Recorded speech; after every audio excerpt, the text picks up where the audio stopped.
हुड्डा जी, 9 साल में ये विकास हुआ है, ये दिखाई पड़ता है या अभी भी आंखें बंद है?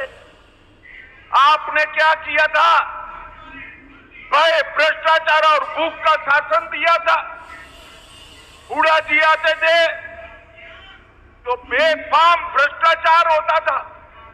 दामाद की सेवा में हरियाणा की भूमि की नीलामी होती थी और चौटाला जी आते थे तो कानून और व्यवस्था की परिस्थिति खराब हो जाती। ये दोनों ने सरकारी भर्तियों में भ्रष्टाचार तो किया ही, अपने चट्टो बट्टों को नौकरी देने का काम किया।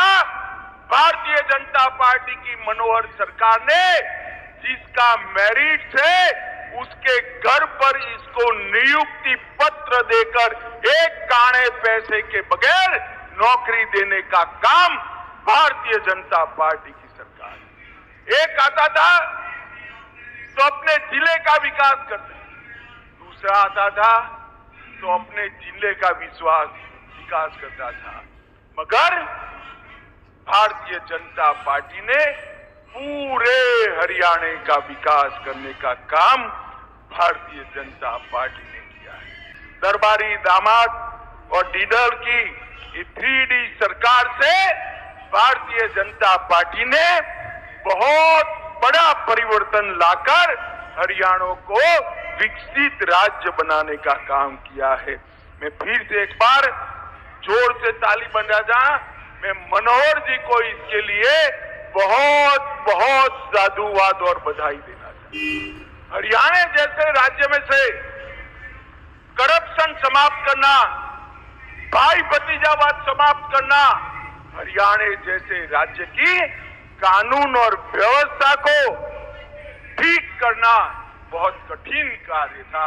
मनोहर जी ने हंसते हंसते हंसते एक कार्य को ऐसे कर दिया कि लोगों को मालूम भी नहीं पड़ा और हरियाणा खुशहाल।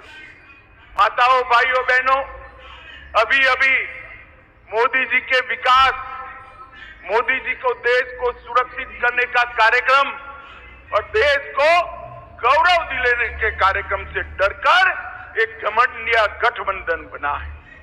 27 राजनीतिक दल इंडी अलायंस बनकर साथ में आए हैं। इनका काम क्या है? ये 27 के 27 दल उठाकर देख लीजिए, सारे परिवारवादी दल। किसी को अपने बेटे को सेट करना है, किसी को अपने बेटे को प्रधानमंत्री बनाना है, किसी को अपने बेटे को एजेंसियों से बचाना है और किसी को अपने बेटे को मुख्यमंत्री बनाना है और किसी को मैडम का वफादार बनना है। ये लोग भला कर सकते हैं क्या? जरा जोर से बोलो, देश के गरीबों का, देश की 130 करोड़ की जनता का ये लोग भला कर सकते हैं क्या? मैं आज यहां पूछने आया हूं, हुड्डा साहब, आपकी दोनों जगह सरकारें थी, हरियाणा में भी थी और देश में सोनिया मनमोहन सरकार ने 10 साल के अंदर हरियाणा को सिर्फ 40,000 करोड़ रुपया डिवोल्यूशन और ग्रांट इन एड के माध्यम से दिया था। कितना दिया था बोलो तो भाई? 40,000 करोड़। कितना?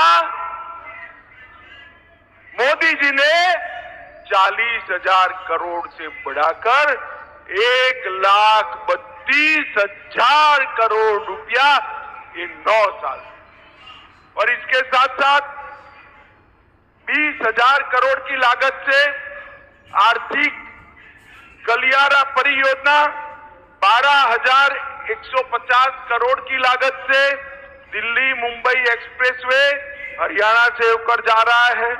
64,000 करोड़ की लागत से कुंडली मानेसर पलवल एक्सप्रेसवे का उद्घाटन हो चुका है। 19 किलोमीटर लंबा द्वारका एक्सप्रेसवे को गुरुग्राम का उद्घाटन पहले खंड का हो चुका है। Western dedicated freight corridor Rewari Madar station का उद्घाटन हो चुका है और इसके साथ साथ 21,000 करोड़ रुपया रेलवे में लगाए हैं और अन्य 20,594 करोड़ का 700 मेगावाट की क्षमता का इकाई बिजली उत्पादन का स्थापने का काम नरेंद्र मोदी सरकार ने किया है। 2G इथेनॉल बायो रिफाइनरी का उद्घाटन किया।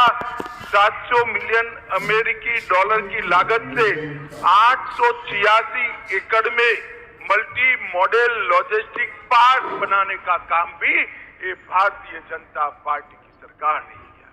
मित्रों, कांग्रेस पार्टी कभी भी न हरियाणा का विकास कर सकती है न देश का विकास। मुझे बताइए, आने वाले चुनाव में फिर से एक बार मोदी जी को प्रधानमंत्री बनाएंगे?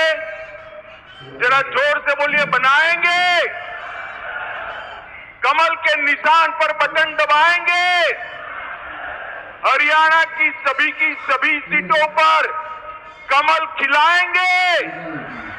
तो मेरे साथ दोनों हाथ उठाइए, उठाइए दोनों हाथ, विजय के विश्वास की मुट्ठी बींचिए और प्रचंड आवाज से बोलिए, भारत माता की, भारत माता की।